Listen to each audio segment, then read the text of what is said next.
Halo halo men, gimana kabarnya hari ini? Jangan lupa tersenyum ya, dan jangan lupa cuci tangan.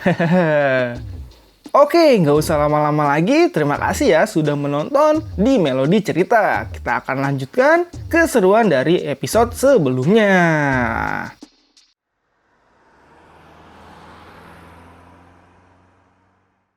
Oke kawan, kita mulai perjalanan imajinasi cerita ini. Aktifkan imajinasi kalian ya.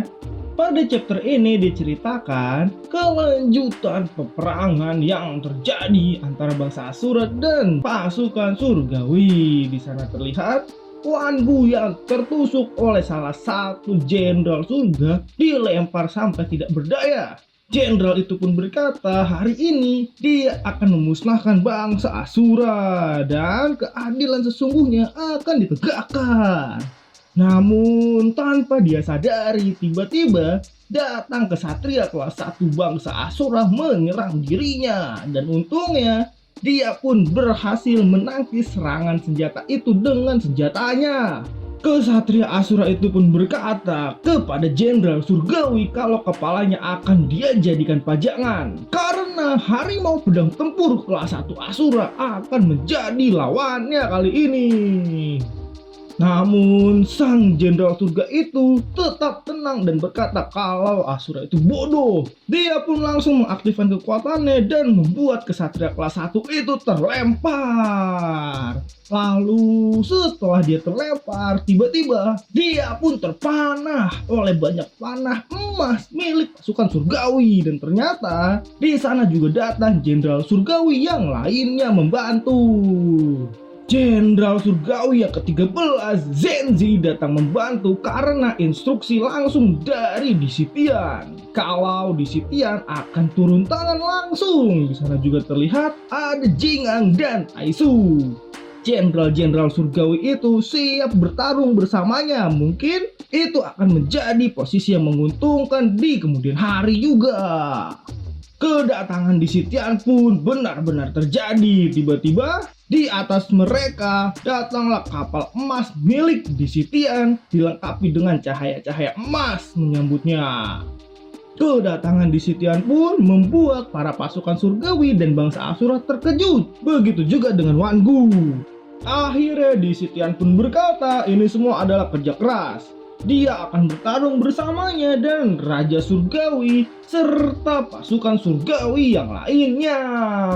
Di sana terlihat terdapat 3 Raja Surgawi yang mengawalnya. Ada Raja Barat, Raja Timur, dan Raja Selatan. Mereka semua rela bertarung sampai mati demi Disitian. Dan Disitian pun berkata kalau ini adalah kesempatan terakhir ya. Jatuhkan senjata bangsa Asura dan datanglah kepadanya serta memohon keselamatan. Karena jika melakukannya mereka semua akan menghadapi penghakiman yang benar. Mereka semua akan berada di bawah pedang surgawinya. Disitian pun mengangkat pedangnya dan mengaktifkan kekuatannya. Cahaya-cahaya itu pun menyambar ke pasukan Asura. Kedatangan Disitian pun membuat para pasukan surgawi senang dan bersemangat untuk bertarung. Sedangkan di posisi bangsa Asura, mereka pun kaget. Lalu Wan Gu sendiri melihat kedatangan Disitian langsung semangat. Dia pun bangkit dari luka fatalnya dan berkata kalau Disitian adalah raja sampah dan bodoh. Karena tidak pernah ada bangsa Asura yang mati dalam pertempuran dan tidak pernah ada juga Asura yang berlutut. Jadi para surgawi haruslah maju. Lebih banyak lebih baik. Dia akan menghabisi mereka semua sekaligus. Mendengar perkataan itu pun Wan Gu disambut oleh jenderal-jenderal surgawi. Mereka semua datang menyerbu Wan Gu. Para jenderal surgawi itu pun terobsesi untuk membunuh Wan Gu. Namun sayangnya cerita pun dibawa ke Gunung Tianyu. Di sana terlihat Gautama sedang bermeditasi memulihkan lukanya dan datanglah Guandin untuk menemui Gautama dan berkata dia dengar Gautama sedang terluka. Dan Gotama berkata dia malu, dia sedikit kehilangan keberuntungan saat dia keluar dari gunung Tianyu dan melawan bangsa Asura.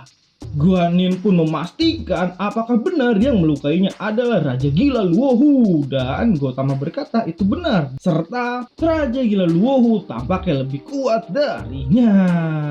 Perkataannya pun sayangnya tidak dipercaya oleh Guanin. Melihat Guanin tidak percaya, Gotama pun berusaha untuk meyakinkannya. Dia pun bercerita kalau dia diserang dengan luar biasa, dan untungnya Raja Naga menyembuhkannya dengan mantra rahasia. Itu membuatnya tidak bisa bertarung untuk saat ini. Dia sebenarnya ingin memilih cepat pulih. Lalu dia pun bertanya apakah Guanin datang untuk menjenguknya. Tapi Guanin berkata tidak, dia datang hanya untuk memberitahu kalau dia ingin mengikuti Disitian bertarung di garis depan. Mendengar itu pun, dia memperingatkan kalau Luohu tidak bisa diremehkan dan Gotama pun ingin ikut bertarung bersamanya. Namun, Guanin melarangnya. Dia berkata Gotama harus fokus memulihkan lukanya. Tidak ada tindakan yang harus diambil sampai Gotama pulih sepenuhnya. Kalau tidak, Guanin sendiri akan bersikap kasar padanya. Mendengar itu pun Gotama langsung menurut, dan Guanin pun akhirnya pergi meminta Gotama tidak usah khawatir. Seperginya Guanin, Gotama pun akhirnya bermeditasi lagi dan dia merasakan ada aura membunuh yang sangat besar di medan perang, dan dia pun mencoba untuk melihatnya. Ternyata aura membunuh itu datang dari Raja Gila Luohu, dan cerita pun dibawa kembali ke pertempuran bangsa Asura dan surga di bawah kaki Gunung Tianyu. Di sana terlihat para jenderal surgawi sedang menyerang bangsa Asura. Bahkan Wangu sedang diserang dengan tombak emas beribu bayangan ke dirinya. Dia pun mundur dan mencoba menangkisnya. Dan jenderal itu pun berkata dia akan memenggal kepala dari Wangu. Mendengar itu pun Wangu kembali bersemangat dan menangkap tombak itu. Dia pun mengadu kepalanya dan melempar jenderal surgawi itu. Tidak cukup sampai di situ, dia pun juga mematahkan tombak emas itu dengan mudah. Dia membangkitkan semangatnya kalau dia adalah dewa peperangan. Jadi semua pasukan surgawi mendekatlah, dia akan membunuh mereka semua. Dan perkataannya itu pun disambut langsung oleh Disitian. Disitian pun tiba-tiba datang tepat di belakang Wangu. Dia berkata, dapat bertarung tanpa rasa takut dalam kondisi yang benar-benar tidak memungkinkan. Asura memang layak menjadi klan dewa pertempuran dari 8 bagian Dewa Naga. Mungkin Wangu masih memiliki sedikit penghargaan yang layak mati oleh pedang Disitian, dan Disitian pun langsung memenggal kepala Wangu dan cras. Kepalanya pun terlempar dan Wangu jatuh lemas bersimbah darah.